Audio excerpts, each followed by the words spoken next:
Hej, jeg hedder Tove Andersen, og jeg har fornøjelsen af at skulle fortælle om en af mine absolutte yndlingsromaner, nemlig The Great Gatsby af Francis Scott Fitzgerald. Jeg har ikke talt på, hvor mange gange jeg har genlæst den roman, og hvis jeg ikke ved, hvad jeg skal læse, så kan man altid tage den ned fra hylden og læse den. The Great Gatsby blev udgivet i 1925 i USA. Det var Fitzgeralds tredje roman. Hans to første romaner hed This Side of Paradise og The Beautiful and the Damned. Og det er en roman, der tit bliver fremhævet, når talen falder på den såkaldte store amerikanske roman, The Great American Novel. Og den her forestilling om den store amerikanske roman, det er en meget udbredt forestilling i amerikanske litterære cirkler, som kan spores tilbage til Emersons essay fra 1844, som hedder The Poet, som er et essay, hvor Emerson efterlyser en digter, som var den amerikanske nation værdig, og som kan indfange den særlige virkelighed, som er den amerikanske.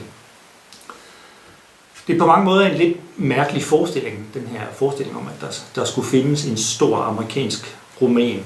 Og den er mærkelig på den ene side, fordi den er præget af en udbredt amerikansk exceptionalisme, altså forestillingen om, at USA er noget helt særligt, som adskiller sig væsentligt fra andre dele af verden. Dels er forestillingen også mærkelig, fordi det et eller andet sted er utopisk at tænke sig, at et enkelt værk, en enkelt roman, skulle kunne indfange hele den komplekse virkelighed, der er den amerikanske. Derfor kan man også sige, at forestillingen om den store amerikanske roman på mange måder er en drøm.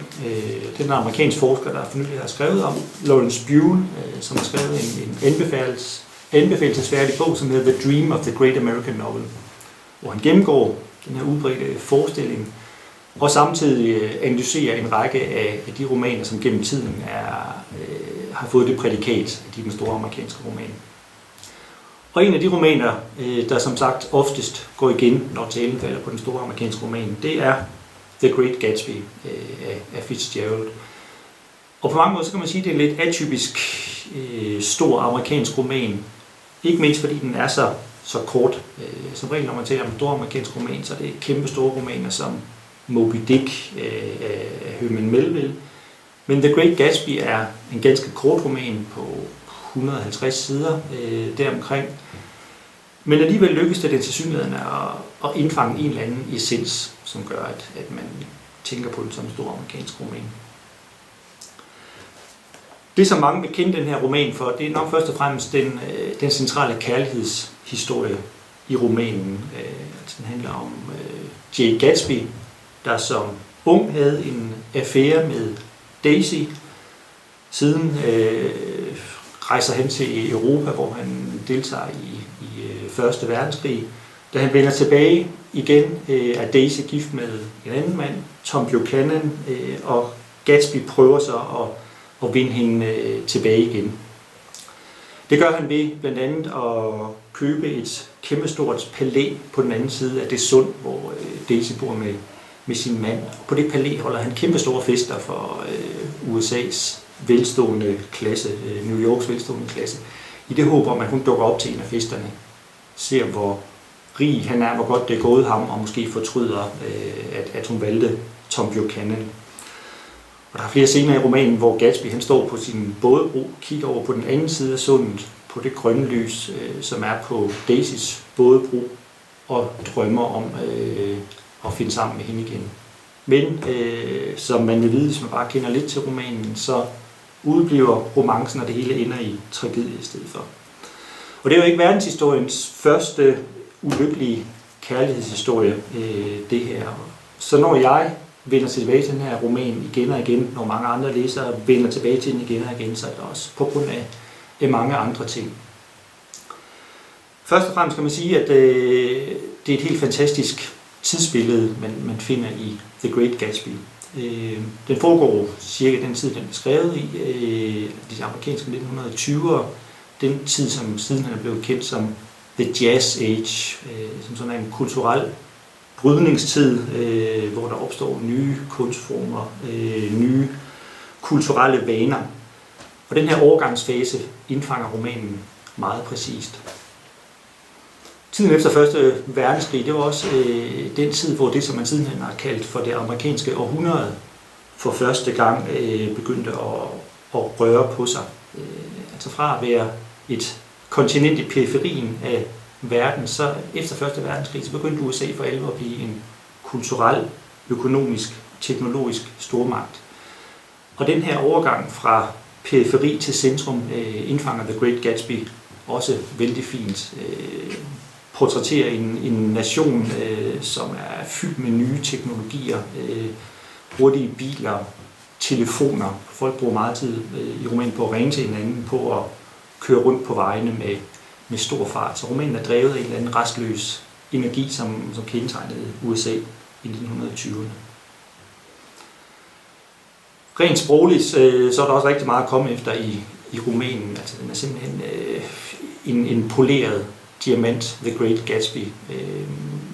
Det er meget interessant at læse det første udkast af romanen, som hedder Trimalchio, og så sammenligne det med den endelige roman, og se, hvordan Fitzgerald han har filet sproget til perfektion her. Det funkler virkelig i The Great Gatsby. En af de ting, der også gør romanen til en klassiker, er, at romanens komposition og den her kærlighedshistorie slet ikke er så enkel, som man lige skulle tro ved første øjekast eller ved første gennemlæsning. Hvis vi vender tilbage til den kærlighedshistorie, jeg fortalte om før, så handler romanen ikke bare om den her klassiske historie med dreng længes efter pige, dreng får ikke pige, det ender galt. Fordi det, der går op for en, når man læser romanen, er nemlig, at man bliver i tvivl om, hvorvidt Gatsby nu også rent faktisk elsker Daisy, eller hvorvidt det, han elsker, er tanken om Daisy, forestillingen om Daisy, om det, han er forelsket i virkeligheden, er et eller andet ideal, som hun umuligt kan leve op til. Og det her er egentlig meget godt symboliseret ved det her grønne lys på dokken, som Gatsby tit står og kigger over på. Det er ikke et menneske, han længes efter, måske så meget som symbolet på et menneske, som han drømmer sig intenst om. Det hænger også sammen med, hvem Gatsby er som figur.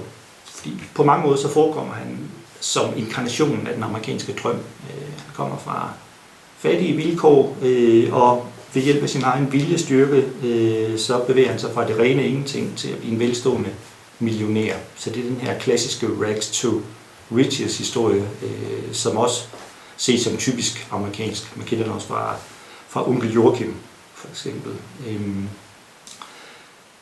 Det, der så bliver klart i løbet af romanen, det er, at den her drøm egentlig har nogle omkostninger, og at det måske i virkeligheden netop kun er det, en drøm. Altså, når Gatsby han er blevet den, han er, så er det fordi, han genopfinder sig selv på en eller anden måde, eller fremprocesserer en eller anden fiktion, som han prøver at tage på sig. Men ved at gøre det, mister han den, han var førhen. Og i løbet af romanen, så falder de luftkasteller, han bygger, falder sammen med et brag. Specielt da det viser sig i løbet af romanen, at The Great Gatsby i virkeligheden er en lusket småforbryder, som er kommet uærligt til sin formue. Så på den ene side kan man sige, at den historie, The Great Gatsby fortæller, er inkarnationen af den amerikanske drøm. På den anden side, og i samme bevægelse, så afmonterer romanen også den amerikanske drøm, og viser den amerikanske drøm som en uholdbar størrelse. Den her balancegang formår den at ramme bedre end nogle romaner, jeg kender. Og når det lykkes, så hænger det sammen med måden, romanen er fortalt på. Det er nemlig sådan en ret avanceret fortællerkonstruktion, vi finder i The Great Gatsby. En fortællerkonstruktion, som Fitzgerald til dels har kopieret fra Joseph Conrads kendte roman Heart of Darkness, som er fortalt af Marlowe, som tager del i historien, men alligevel befinder sig lidt i periferien af historien. The Great Gatsby er fortalt af Nick Carraway, som også er en del af historien, men samtidig har en rolle som en fascineret outsider, der ser på, hvad Gatsby foretager sig, ligesom Marlowe i Heart of Darkness ser på, hvad Kurtz foretager sig. Nick han kommer fra Midtvesten, han flytter ind i et lille bitte undseligt hus ved siden af Gatsbys vældige palæ og ser fascineret til, mens Gatsby holder sine kæmpe store fester. Og han lader sig på mange måder forføre af de her luftkasteller, som Gatsby konstruerer. Og fordi vi ser Gatsby gennem Nicks øjne, så lader vi os også forblinde til at begynde med i romanen. Så romanen altså handler på mange måder om de her romantiske luftkasteller, og når de fremstår så romantisk, så er det også fordi Nick på mange måder gjorde det samme stof som Gatsby. Han er også en romantiker. Han lader sig meget nemt forføre af Gatsby. Det er ikke for meget at sige, at han faktisk har et main crush på Gatsby. Men gradvis så brister Nicks illusioner, og vi opdager, hvad Gatsby er for en type. Vi opdager, at han er lidt af en skurk, og at han i virkeligheden også er en ensom stakkel blandt de her fester, han holder. Så vi bliver forført sammen med Nick, og vi bliver desillusioneret sammen med Nick i løbet af romanen, og må erkende, at den amerikanske drøm måske allerede for længst er passé. På grund af den her subtile fortællekonstruktion, så har den engelske kritiker Tony Tanner kaldt The Great Gatsby for den mest perfekte roman, der nogensinde er kommet ud af USA. Og en gang imellem så er jeg tilbøjelig til at give ham ret. Samtidig så er fortællekonstruktionen ikke mere kompleks, end at romanen er allemandseje i USA. Altså, på mange måder et national klenode. Amerikanske soldater i 2. verdenskrig fik gratis eksemplarer med i rygsækken, da de drog i krig. Alle amerikanske high school studerende skal læse romanen, så langt de fleste amerikanske læsere kender den her roman, og den er ikke mere kompleks, end at man kan læse den og få noget ud af den. Den her popularitet gør også, at romanen er filmatiseret hele 4 gange. Første gang i 1926, en stumfilm, som desværre er gået tabt, men man kan stadig gå ind på YouTube og se traileren til stumfilmen. Det skulle man til at gøre, det ser ret fabelagtigt ud. Samtidig så udvandrede Francis Scott Fitzgerald og hans kone Zelda angiveligt under premieren til filmen, fordi de havde, hvad de så.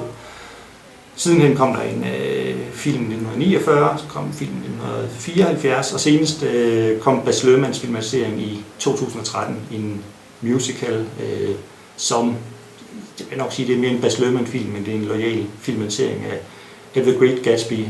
Men den rummer alligevel noget af den her energi, som romanen også udtrykker. Ja, jeg håber, man har fået lyst til at læse den her roman. Den kan anbefales. Jeg tror, jeg har læst den 15 gange eller sådan noget. Jeg får lyst til at læse den igen, mens jeg sidder og fortæller om den her.